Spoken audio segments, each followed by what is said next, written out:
ఏం వాగ్దానాలు చేశారంటే అధ్యక్ష, 250 గజాల ఇళ్ల స్థలం ఇస్తా అన్నారు. ఆ ఇళ్ల స్థలంలో ఇల్లు కట్టుకోవడానికి 5 లక్షలు ఇస్తా అన్నారు. 4,000 పెన్షన్ ఇస్తా అన్నారు. 10 లక్షల హెల్త్ ఇన్సూరెన్స్ ఇస్తా అన్నారు. ఉద్యోగం ఇస్తా అన్నారు. ఇలాగ అనేక వాగ్దానాలు చేశారు అధ్యక్ష. నాకు నిజంగా చాలా సంతోషం అనిపించింది అధ్యక్ష. కానీ ఏమైందంటే అధ్యక్ష, అధికారంలోకి వచ్చింది కాంగ్రెస్, అన్ని జరిగిపోయినాయి అధ్యక్ష.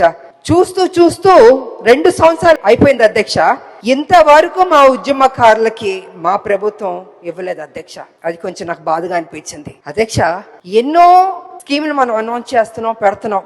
మా ఉద్యమకారులకు ఫస్ట్ ప్రయారిటీ ఇచ్చి చేస్తుంటే, ఏదైతే మనం కదా చెప్పాం ఉద్యమకారులకి ఇల్లు ఇస్తా అన్నాం, పెన్షన్ ఇస్తా అన్నాం, ఆరోగ్యం గురించి హెల్త్ ఇన్సూరెన్స్ ఇస్తా అన్నాం, ఉద్యోగం ఇస్తా అన్నాం, ఇలా అన్ని మనమే చెప్పాం కదా అధ్యక్ష. అవన్నీ చేస్తుంటే ఆన్ టైంకి ఫస్ట్ ప్రయారిటీ ఇచ్చి ముందే చేస్తుంటే గౌరవంగా ఉండేది అధ్యక్ష. ఇవాళ పరిస్థితి ఏమైందంటే అధ్యక్ష, ఉద్యమకారులు అడుగుతున్నారు, అయ్యా మీరు కదా మాకు ప్రామిస్ చేశారు, ఏమైంది అని వాళ్ళు చాలా గౌరవంగా, మర్యాదగా, ప్లీజింగ్ గా అడిగారు అధ్యక్ష.